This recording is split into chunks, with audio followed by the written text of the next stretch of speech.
ભાવનગર પ્રવેશ દ્વાર આકલોલ જકાતનાકા પાસે મહાવીર ટ્રાવેલર્સની બસ મોડી રાત્રે અચાનક સળગી ઉઠી હતી. ઘટનાની જાણ ફાયર ફાઇટરને થતાં તાત્કાલિક ફાયર ફાઇટરની ટીમ ઘટના સ્થળે પહોંચી હતી અને બસ પર આગનો કાબુ મેળવ્યો હતો. ભાવનગર રાજકોટ હાઈવે પર આવેલ ભાવનગર પ્રવેશ દ્વાર આકલોલ જકાતનાકા પાસે મહાવીર ટ્રાવેલર્સની એક બસ પાર્કિંગમાં પડી હતી. મોડી રાત્રે કોઈ કારણોસર આ બસમાં આગ લાગી હતી. જોતજોતામાં આગે બસને ઝપેટમાં લીધી હતી અને આગ વિકરાળ થઈ હતી.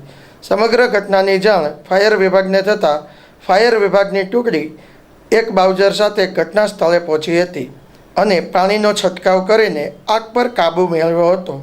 જોકે આ બસમાં આગ કેમ લાગી તે કોઈ જાણવા મળ્યું નહોતું, પરંતુ આગની ઘટનાને લઈને મોડી રાત્રે રોડ ઉપર લોકોના ટોળા ઉમટ્યા હતા.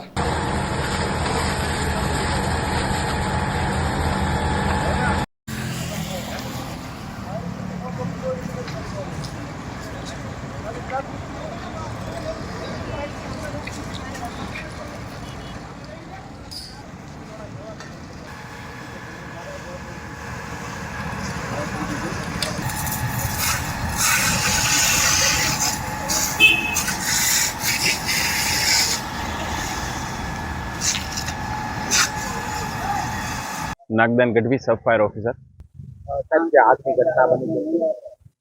આખલોલ જકાતનાકા વિસ્તારમાં પશ્ચિમ ઝોનલની સામે પાર્ક કરેલી બસ સ્લીપર બસમાં આગ લાગતા તુરંત સ્થાનિક લોકો દ્વારા જાણ થતી હતી.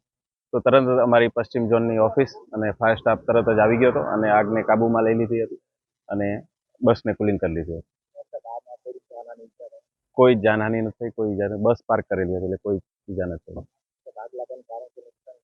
આગ લાગવાનું કારણ હજી તો જાણવા મળ્યું નથી, પણ બસ માલિકને એ બધા તુરંત આવી ગયા હતા એટલે ખબર પડી જશે આગળ.